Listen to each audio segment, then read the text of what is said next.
Andre PLS no hater. Andre PLS no sex. Andre PLS no fan. No, hey docent. Andre PLS no. Mangoes, mangoes, mangoes. Drake, Italy touches minors.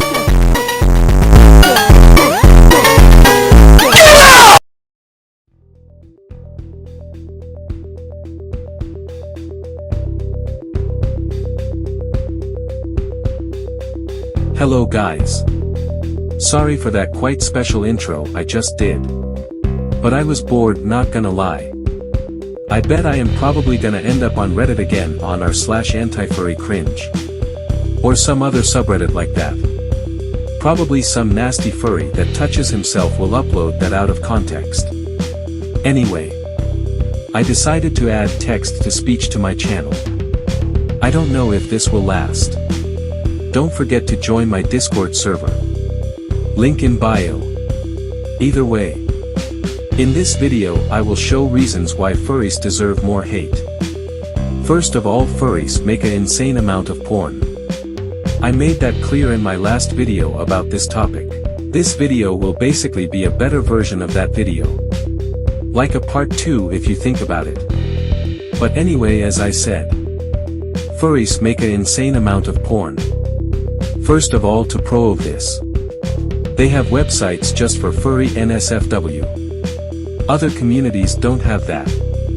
And if an angry furry goes and says, the anime community has the same issues. Actually no. Cause the size of the anime community is way larger than the size of the furry community.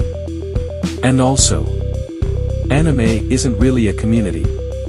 It's more like an animation style. It is also more comparable to a culture, rather than a community, because of its size. But the furry community, on the other hand, has many furry NSFW websites. And if you know a community, the same size, or even smaller than the furry, that has the same issue, then tell me in the comments. I am waiting. And also, fun fact, the owner of it is a zoophile. Because he is the co-owner of Bad Dragon, a company known for making zoophilic sex toys. And also, E621 has child porn in it. And also cub content. That is basically child porn for furries. Second fun fact. According to Furries, which is a furry research group, 95% of furries consume furry porn. That isn't even 9 out of 10. That is 19 out of 20. Yet another fun fact. The average furry consumes this content 41 times a month. There aren't even 41 days in a month. And yet after all this, furries still claim that their fandom is safe. This also adds pedophilia to the list of why they deserve more hate. And also zoophilia. Cause they basically just make animals stand up. And then after that they say they aren't animals anymore. And I swear if I see a furry saying, yeah, it's zoophilia, but it's okay cause it is just a fantasy, and is not real, then I'd say, but you are still spreading this to children, when you are fully aware that this is a problem. And also your fandom encourages real zoophilia. Cause why does it happen? That most zoophiles came from this clusterfuck of a community called the furry fandom. This proved like 3 reasons to hate on them. Zoophilia, pedophilia, and porn spread. And here have some more reasons. If this isn't enough, furries are hypocrites.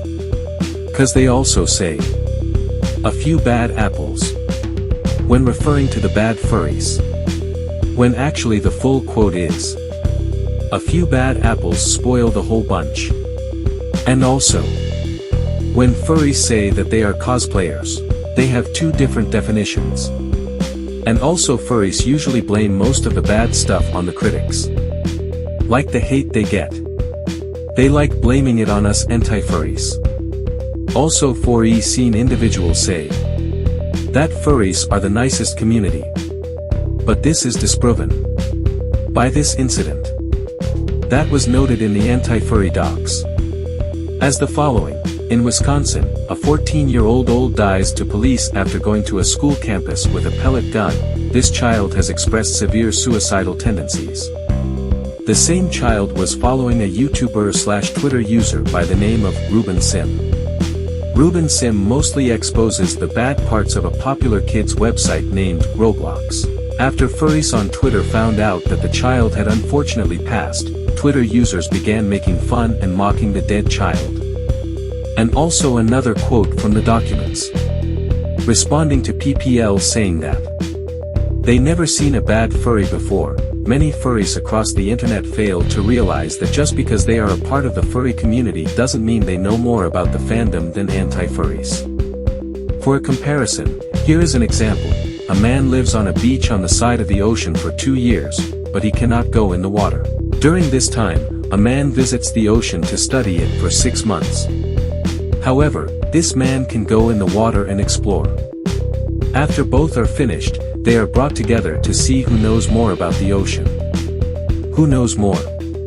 To simplify, just because a furry has met a total of around 1,000 furries who are all innocent doesn't mean anti-furries have studied hundreds of thousands from around the internet and got different answers. And don't even get me started on r/anti-furry cringe or r/anti-furries in action. Which r/anti-furries in action got taken down rightfully, cause it broke all of its rules, and r/anti-furry cringe isn't different. We just need to wait and see. Cause this was the replacement for r/anti-furries in action. And they are also making false claims to dehumanize anti-furries. And they are also making fun of r/anti-furry imperium, which got taken down recently. But the furries don't realize that happened the same to furries. And they are hypocrites cause r/anti-furries in action has been taken down too. Anyway, if you stuck around to see the reasons, and you are a furry, then congratulations. You have more brain cells than most furries. Cause probably most of them will say I'm a kid, just cause of that intro I made. Specifically to make the dumb furries that don't have actual arguments to go away. But anyway, this video is long enough. Don't forget to join my Discord. Link in bio. But either way, Jesus loves you. And God bless y'all. Bye.